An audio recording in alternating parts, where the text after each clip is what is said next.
Afisa masuhuri hakikishe samani za ofisi zenye thamani ya shilingi milioni 291,216,183 ambazo zipo katika mchakato wa manunuzi ziwe zimepokelewa kabla ya tarehe 30 Aprili 2025. Taarifa ya mapokezi ya samani hizo iwasilishwe kwa CAG kwa ajili ya uhakiki kabla ya tarehe 30 Mei 2025.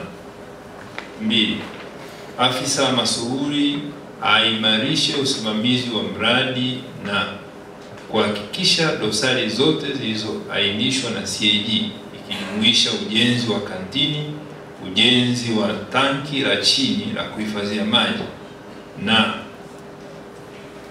na kukamilisha ujenzi sehemu ya maegesho ya magari zinaondolewa ili mradi uweze kukamilika kwa 100% kabla ya tarehe 30 Juni 2026. Taarifa ya kila robo mwaka ya uondoaji wa dosari hizo iwasilishwe kwa CAG kwa ajili ya uhakiki. Pendekezo ya kamati katika mradi wa ujenzi wa nyumba ya mkurugenzi. Afisa masuhuri ahakikishe utekelezaji wa mradi unafanyika kwa kuzingatia ramani na michoro iliyotolewa na ofisi ya Rais TAMISEMI. Na afisa masuhuri ahakikishe dosari na mapungufu yote yaliyoainishwa na CAG katika mradi wa ujenzi wa nyumba ya mkurugenzi yanaondolewa kabla ya kukamilika kwa mwaka huu wa fedha, yani 24-25. Pendekezo ya kamati katika mradi wa ujenzi wa shule ya msingi Nyerere. 1. Afisa masuhuri ahakikishe kabla tarehe 31 Disemba 2025 kichomea taka kiwe kimejengwa kwa mujibu wa ramani na miongozo ya ofisi ya Rais TAMISEMI.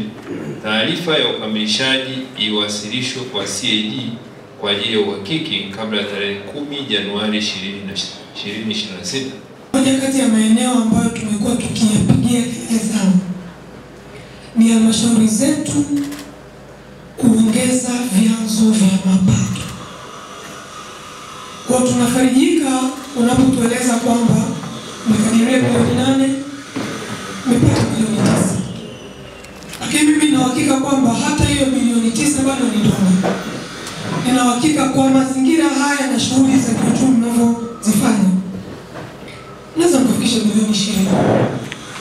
Kuna dhani mkurugenzi na timu yenu, jukumu lenu nyie ni kuumiza vichwa, kuangalia rasilimali ambazo mnazo, utajiri ambao Mwenyezi Mungu amewajalia, ni kwa namna gani mnaweza kuutumia kuongeza mapato yenu, na halmashauri ikiwa na mapato manake mnarudisha kwa wananchi huduma za kijamii.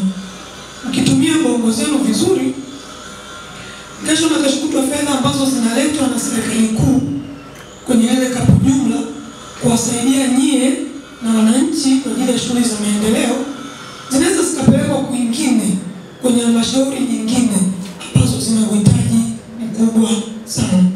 Ndio maana nasema kwamba haya yote yatafanikiwa kama wataalamu wote ambao wameshushwa hapa kwa ajili ya kusaidia kusukuma gurudumu la maendeleo la nchi yetu. Kila mmoja atatumia akili yake kwa viwango vilivyofikia ukomo wake Mwenyezi Mungu aliyomjalia, ili productivity kwenye eneo hili iweze kuwa kubwa zaidi, tupate mapato zaidi na wananchi wetu waweze kufaidika. Wananchi wa Chunya wanaishukuru sana serikali ya Jamhuri ya Muungano wa Tanzania chini ya Dkt. Samia Suluhu Hassan kwa jinsi ambavyo katika kipindi chote hiki tumepokea fedha za maendeleo kwa ajili ya wananchi wetu wa wilaya ya Chunya. Katika hili wananchi hawana deni Mheshimiwa Rais kwa kiwango cha fedha ambazo zimeletwa kwetu, na si katika sekta moja, katika sekta zote, iwe ni upande wa halmashauri, lakini pia na taasisi nyingine kama TARURA, RUWASA, TANESCO na nyingine zote. Fedha kwa kweli zimekuwa zinakuja kama tunatarajiwa, lakini pia niwashukuru na ninyi waheshimiwa wabunge kwa kazi mnayoifanya. Maka fedha ninyi ndio mnatuidhinishia huko, na sisi huku wengine kazi yetu ni kusimamia. Kwa hiyo wakati sisi tunajisifia, lakini pia tuwashukuru na ninyi waheshimiwa wabunge. Manake huwezi kumsifu mtu kwa kukimbia, lakini pia uangalie na umsifie na anayemkimbiza.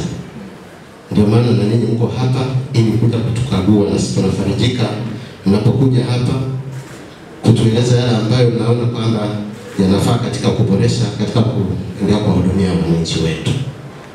Na mimi niseme kwamba tuko hapa kwa ajili ya kupokea maelekezo yenu, ushauri utakaotolewa, na sisi tuko tayari kwa kufanya kazi.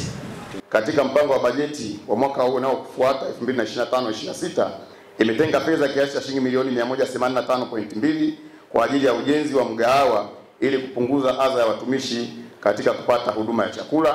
Lakini tatu, katika bajeti hiyo pia 2025/26 halmashauri imetenga shilingi milioni 19.9 kwa ajili ya ujenzi wa tenki la kuhifadhia maji ardhini. Na nne, halmashauri kupitia mapato yake ya ndani imetenga pia shilingi milioni 461.544 kupitia mapato yake ya ndani kwa ajili ya kufanya matengenezo ya barabara ya kuja kwenye jengo la halmashauri.